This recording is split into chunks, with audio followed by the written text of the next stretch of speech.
Okay, so if you're keeping an eye on finance and blockchain lately, well, you've definitely heard about real-world assets, RWA, right? It seems like the big thing for unlocking institutional money. Oh, absolutely. It's, the topic everyone's buzzing about. Yeah. And one specific technical standard just got tagged as, well, super important for actually making this happen. Ah, you mean that recent designation, especially with the Stellar and Ethereum agreement focusing on it? Exactly. That's ERC-3643 we're talking about. Seeing those major chains align on a standard for compliance, that's huge. Hmm. It basically signals, here's how regulated stuff should work on-chain. A unified pathway, potentially for trillions moving into DeFi. That's the potential, yeah. A safe, standardized way to do it. Okay, so that's our mission for this deep dive then. We want to give you a real shortcut to understanding ERC-3643, what is it, why does it need this identity control layer? Mhm. And then we'll connect that whole institutional compliance world to something quite different, but also focused on identity, the Pi network. Yeah, it's a fascinating comparison. You've got this tension, right, between crypto's usual openness and the absolute need for, like, verified identity when regulations or just basic trust are involved. It really boils down to controlling who can own what. All right, let's dive into the standard itself. ERC-3643, we all know ERC-20, that's like the basic building block for tokens. So what makes 3643 fundamentally different? The key word is permissioned. ERC-3643 tokens are specifically designed to control who can hold them and, critically, who they can be transferred to. It's not a free-for-all. Permissioned. Okay, that definitely sounds counterintuitive to the usual crypto vibe, doesn't it? Like, permissionless is the whole point sometimes. Why the restriction? Well, it ties directly back to what you're tokenizing. These real-world assets, think real estate, company stock, maybe some bond. Right, things that already exist off-chain with lots of rules. Precisely. They come with existing legal baggage, anti-money laundering laws, KYC, know your customer rules, sometimes even rules about who's qualified to own them, like accredited investors. And those rules don't just disappear when you put the asset on a blockchain. Exactly. You can't just ignore them. Yeah. So the token representing that asset has to inherit those constraints. ERC-3643 is the tech that makes that possible. How does it enforce it? It embeds the compliance rules directly into the smart contract. So before any transfer happens, the contract automatically checks. Does the receiver meet the criteria? And if not? Transaction blocked. Simple as that. End of story.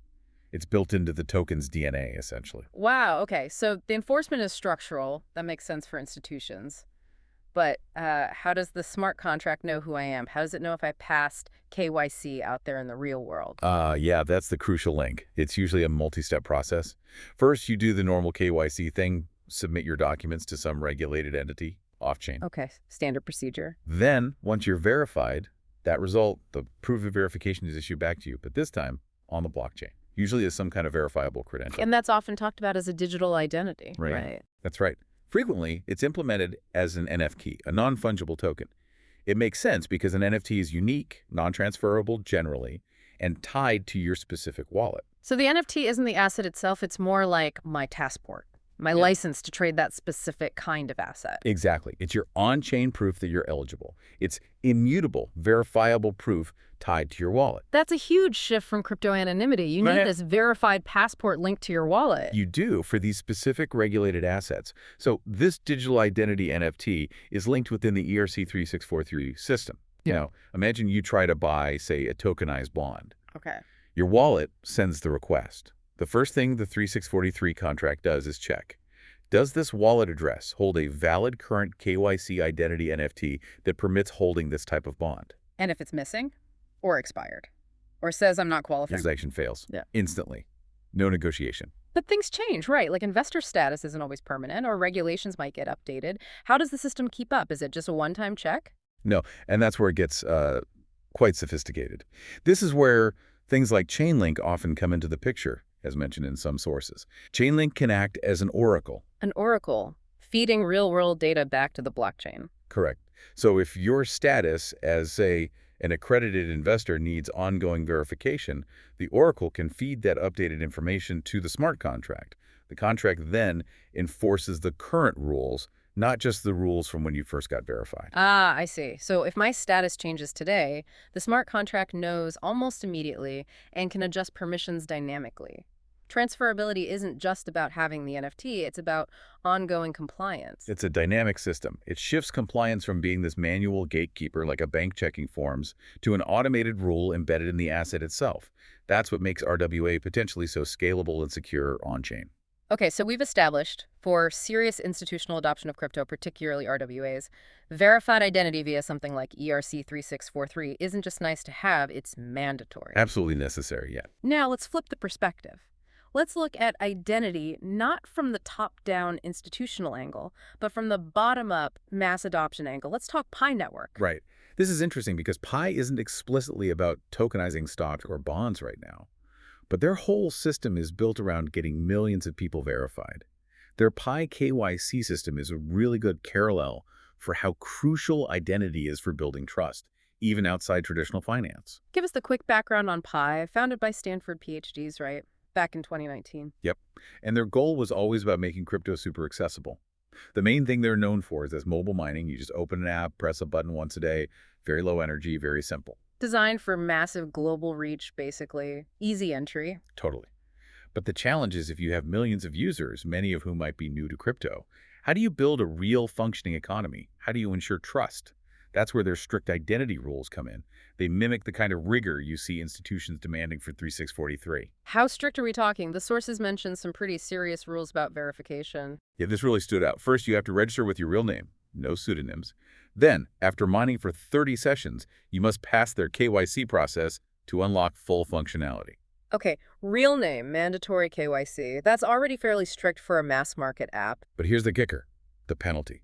If you register incorrectly or don't comply with the identity verification, they can impose a reported 20% penalty, a fine, essentially, on the Pi you've accumulated. Wait, 20%? A fifth of your earned assets potentially wiped for getting your name wrong or not doing KYC. That's intense. That's stricter than some banks. It really is. It shows how seriously they take identity verification. It's like they're acting as their own internal regulator. To guarantee the user base is real, unique, human. Exactly. In a way, they had to build their own trust layer because they weren't relying on traditional financial systems. Whether it's $1 million tokenized security under ERC-3643 or a widely distributed utility coin like Pi, proving you're a real single person seems to be the foundational step for value and integrity. So Pi builds this huge base of verified users. What can they actually do with their Pi coin then? Let's look at their ecosystem. PiBazar was mentioned. Right. PiBazar. It's pitched as a community marketplace, apparently the first in Europe, running entirely on Pi crypto. It's the concrete example of moving from just mining on a phone to actual economic activity. People using their verified status to buy and sell real stuff. And the range of stuff listed is pretty ambitious. It's not just like digital stickers. No, the list was extensive. What was on there? Cars, motorcycles? Yeah, automoto, house, garden, sports stuff, electronics, PCs, mobiles, even jewelry, watches, valuables. Services and work, too. And even regulated categories. That was interesting, yeah. Categories for alcohol, cigarettes, things marked 18+3. It suggests the community is trying to build a pretty comprehensive, self-contained economy, trading things that outside their ecosystem would definitely involve regulatory checks. Shows a lot of activity and momentum, and the sources mentioned recent updates suggesting they're still pushing forward hard. Definitely not static. They mentioned prepping a platform upgrade.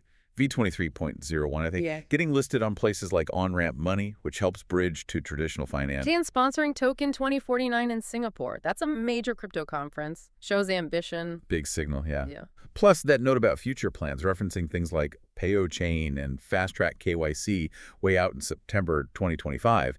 It points to a long-term focus on scaling up payments and identity verification even further. Okay, let's bring these two threads together. We have ERC-3643, the institutional toolkit for putting regulated assets on chain using lockdown permissioned identity checks. The bridge for traditional finance, essentially. And then we have Pi Network, focused on getting millions, maybe billions of everyday people onto a crypto network, but using really strict internal rules, including that hefty penalty, to ensure everyone is a real verified individual. Two very different starting points, but converging on the same fundamental need.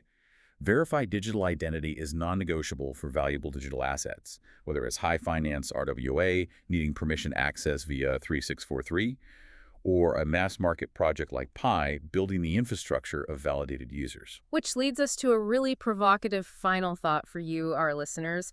Pi Network's whole strategy was mass adoption, making crypto accessible to literally anyone with a smartphone, aiming for potentially billions of verified users. So the big question maybe isn't just about how institutions will use ERC-3643 to finally get comfortable with crypto assets. It's maybe. Could Pi Network, with its potentially enormous, globally distributed and strictly verified user base, could they actually become the default onboarding ramp?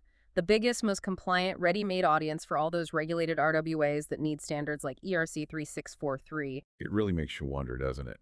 Is the future a collision or a convergence between the permissionless crypto world and the permissioned, regulated digital asset space? And could a project focused initially on simple mobile mining end up being the key gateway? The lines are definitely blurring.